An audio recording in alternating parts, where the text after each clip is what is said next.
a major event, and within 24 months, this country doesn't. I mean, I'm not saying that the country is wiped out or anything else, and we all survive, and we're not out eating leaves. But it is dramatically different than it is today. Oh, exactly. And the real bigger crisis that is going forward is the one that we are in the process of creating right now with all the bailouts and all the money we're printing and all the stimulus packages. Because ultimately, when the dollar stops rising, which it's doing now as a result of all these hedge funds and all this unwinding, when the real move in the dollar is down, when the price of gold is not going down but going up $100 or $200 or $300 a day, and the dollar is dropping 10 or 20% every time we go to bed, that's the real crisis. The real crisis isn't when you go to the bank and you can't get your money out. The real crisis is when you go to the bank and you do get your money out, but you can't buy anything with it. And that's what's coming. So, Peter, explain the price of gold. Price of gold is down $713 now. To most people, that doesn't make any sense. My research shows that it is from these giant firms that are dumping bars of gold to be able to have some sort of liquid asset. Yeah, I mean, everybody is selling everything, but if you look at on a relative basis, gold has held up relatively better than most assets. If you look at how much the Dow is down on the year, it's down more than gold. So in terms of gold, the Dow has lost value. So people who are holding gold rather than stocks are preserving more of their wealth. But ultimately, I think this is purely a function of the market. If you actually look at the physical demand for gold, the demand for coins, for actual gold bullion by real people who are trying to save money is going through the roof. Right. And what's happening is you're seeing the big players, the leverage players, who are selling their gold at a fire sale because they got it because they're buying gold. Right, because the reason why it's going down is because there are people who are in panic mode that have to liquidate huge sums of gold. Right. And a lot of times it's not a panic. If you borrowed a lot of money to go out and buy gold, and a lot of people like myself who forecast these events correctly as far as from an economic macro call, and they tried to think of, okay, what can I do to profit from this or to benefit from it? They went out and bought gold. Now, the thing was, in the hedge fund community, you just don't buy stuff. You borrow money. You use leverage because you get a big incentive. Right. So all of a sudden, the people who anticipated this major collapse, who bought a bunch of gold, maybe they even bought a bunch of gold to hedge some of their long stock positions, now they're losing on everything, and the bankers who loaned them the money are giving them a call and saying, hey, you got to pay this money back because your assets are falling. And now they have to sell stuff. So it's not a panic. It's a situation where they're required to sell, and they have no choice. Yeah, I didn't whatever the price is. I didn't mean to say that it was necessarily panic as much as it is. They have no choice. They've got to sell it, and no matter what the cost is, they've got to sell it because they have to raise the money. And that would cause... They don't really want to sell their gold. They'd rather sell some other stock, but there's no market for it. There's no bids. At least there's buyers for gold. So if you need to raise money in a hurry, you can always raise it by selling gold. Okay. Because there are always people who want to buy it. One last question here on the gold thing. If we look back to the 1980s, when inflation really truly kicks in, and is there any way, Peter, that massive inflation doesn't start coming our way within the next 8 to 12 months? No, I mean, it's coming. I mean, we already have pretty high inflation. Even, government lies about it. Right. It's People 13. Keep talking about deflation. Asset prices are coming down, but goods prices are going to come up. Right. They're going to come up.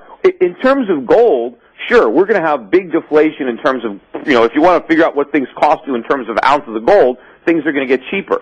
But in terms of little pieces of paper, the Federal Reserve notes that we're cranking off the presses trillions at a time. In fact, if you read all the things that central banks are doing, they're talking about supplying unlimited quantities of dollars. Unlimited. They're going to run them off, until they run out of trees, run out of ink, run out of paper. And if they're going to do that, how can it have any of its value? And how can people around the world continue to accept the money we're printing in exchange for all the products they're producing? They're not going to do it. But if we go back to the 1980s when Volcker came in and he tried to bring the money supply in and bought into a strong dollar, which Barack Obama says he believes in. That's why he has Volcker as one of his guys.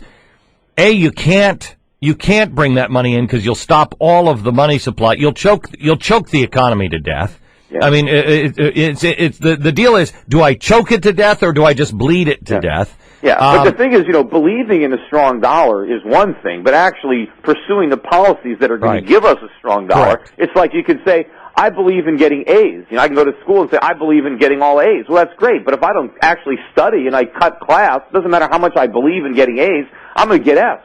And so in order to have a strong dollar, we have to have a sound economy, which means we have to manufacture, we have to export, we have to save, we have to cut regulations, we have to cut taxes, we have to do all the things that are consistent with a strong dollar. But Barack Obama doesn't want to do any of those things.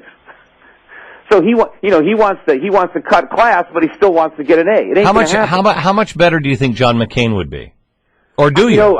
I don't know how much better he would be. I think he would be less bad, but one of the things I wrote about in my, the little book that just came out, little book of bull moves and bear markets, my idea there was that Obama would actually be the lesser of the evils, because I thought that if we put McCain in charge, with all his, get the government off your back, all that nonsense that he says, but he doesn't actually believe, if we had 4 years of McCain and then the situation got really bad, I could just imagine what would replace him. Yeah. Whereas if we put Obama in right now and let him try to fix the problem with big government, and when it's so much worse in 4 or 5 years, then maybe we can react the other direction and say, okay, we tried big government, now let's try less government. Let's bring in a real reformer. So in a way, maybe that can be a positive, but then again, I could just be grasping for straws here. No, I have played those scenarios in my head over and over again, and that's one of the main things that stops me from